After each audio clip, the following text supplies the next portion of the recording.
Bakunzi ba Ineza TV 5 murabibona ko hano turi kumwe n'umutumirwa hano ku Ineza TV 5. Murabona ko ari mu bintu bijyanye n'umuco gakondo hano mu Rwanda, ndatekereza ariko no hanze y'u Rwanda ushobora kuba hari mu bihugu bimwe na bimwe. Yes, nkuko mubibona rero turagira ngo atubwire n'igihe yatangiriye ibijyanye n'ibi bintu arimo akora. Yes, ni karibu. Murakoze. Baje kwaramutsa mu izina y'Uhoraho. Yego. Amazina yanjye nkaba nitwa uri kuzina bazi basanzwe bazi banyita Matuza ku izina ry'Intore. Ku izina ry'ababyeyi banyise nkaba nitwa Dusingizimana Sylvain. Nkaba ndi intore nk'umuntu umuco nyarwanda. Yego. Yes, ese mu by'ukuri ibintu by'umuco gakondo cyangwa se umuco nyarwanda waba warabitangiye byari, ese ubimazemo igihe kingana iki? Umuco gakondo nawutangiye nika mu mwaka wa 3 primaire. Ubwo iwacu hari mu karere ka Ngororero, ariko mwambarizwa mu mujyi wa Kigali. Yego.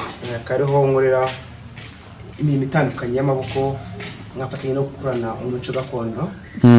Mu by'ukuri tangiye mfite imyaka 9 ndina mu bigo by'amashuri bitandukanye, nkabyina nkahabwa ibikombe, nkahabwa umudari w'ishimwe.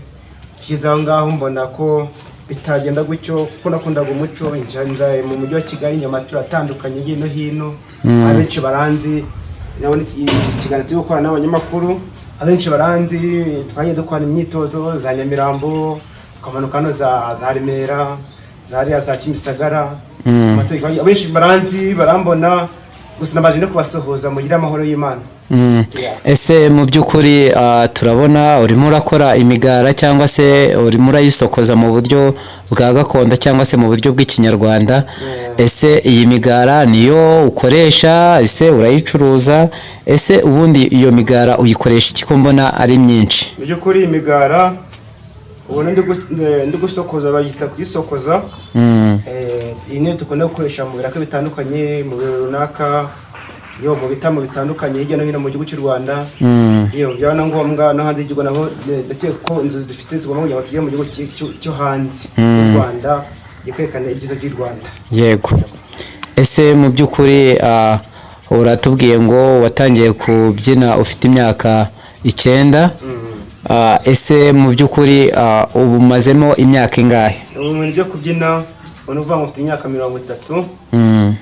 Ukumva imyaka maze muri gakondo mbyina ubwo maze imyaka 15. 21. Ubwo maze imyaka 21 mu muco gakondo. Ukumva rero ni ibintu byiza cyane abanyarwandakazi mukunda umuco wacu wa Kinyarwanda. So ibindi bikurikiyeho tukaba turi kunda kubyina mu bitamo hirya no hino. Ufite ibirori runaka, ufite ubukwe, ufite anniversaire, bite no kubishaka, ufite kwizihiza umunsi mukuru wo mu rugo, twagususurutsa. Yego.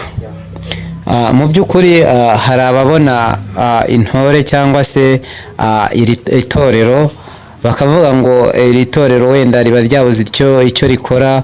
Ese wowe ubihuza gute no kuba ari akazi cyangwa se ari umushinga watangiye? So we mabwire mu abantu mwe abanyarwandakazi, ibyo bishaka inkubyama nayo umuco wa Kinyarwanda. Buriya nuzavuga ushobora kuvuga ngo ngukora wende ngo ikiyede ngo na saa 11 cyangwa saa 12 cyangwa igifundi cyangwa ngo ndumudokate na nijoro. Buri ikintu cyose no kujya time.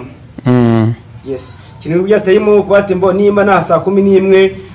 So twese abantu bakuru tugomba gufata tugomba saa 12 tugomba gukora imyitozo gakomeza karimbiza paka icyo dushaka kugeraho, kandi ko twese dukora ku cyumweru. Ese mu by'ukuri harimo wenda bamwe na bamwe babibona nkaho atari akazi, ariko harimo n'ababibona nk'akazi ariko bakaba barabuze aho bahera. Ese inzira wabarangira ni iyi? Banyarwandakazi, akangaga turimo na akazi n'umwuga. Ibi ntago buri muntu wese ushobora kubona ko ati birase ngo birabimaze iki, ngo se birabikora iki, ngo se birango birabyangaburira. Muracitswe bakarabaye. Iki kintu cya mbere kibaho kigabura gitanga umugati yo bigenzemo neza. Iki kintu cya mbere cyumba kubaho muko mugomba kugira ubumwe. umuco gakondo cyangwa umuco nyarwanda byose birizana itorero rikazamuka rikagera ku rwego mushaka bishimishije. Ese mu by'ukuri tugikomeje iki kiganiro harimo nk'abantu wenda mwigeze mubyinana bakaba barakubuze, cyangwa se hakaba harimo n'abakubona, cyangwa se hakaba harimo n'abacitse intege, ese inama wabagira ni iyihe? Ese abagukeneye bakubona gute? Okay, abambona biroroshye cyane, ikoranabuhanga ryaraje mu gihugu cy'u Rwanda.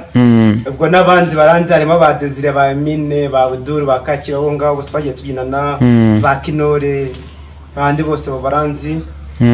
Busha kugira ngo dukore neza waza ukadusanga aho dukorera imyitozo Indera mu Gasima, hafi y'ikigo cya Desange. Yego. Biremewe kuza biremewe, ushobora no kuduhamagara mu bitandukanye kugira ngo duhamagarira watamagara kuri nomero ngiye kurikira. Yego. Ya 078 078 78 78 12 12 72 6. Iyo niyo nimero nkoresha no kuri WhatsApp iriho. Kuna nyezo ya mwanjye muyumve neza abanyarwandakazi. 078 078 78 78 12 12 72 6. Niyo nimero ugomba kumamagara ukanshakiraho iri no kuri WhatsApp ugakonje ugomba kuri nomero ikurikiraho. Ya 073 073 3 nanone 10 42 6. Nongeye nyisubiremo rimwe. 073 3 nanone 10 42 6. Niyo numero dushakiraho. Yes, bakunzi bacu rero muramutse mukeneye no kumutera inkunga, ndatekereza izo nimero nazo ushobora gucishaho iyo nkunga, cyangwa se ukanamwandikira muri comment, nyuma iyo nkunga akakubwira ahantu wayicisha mu buryo bworoshye.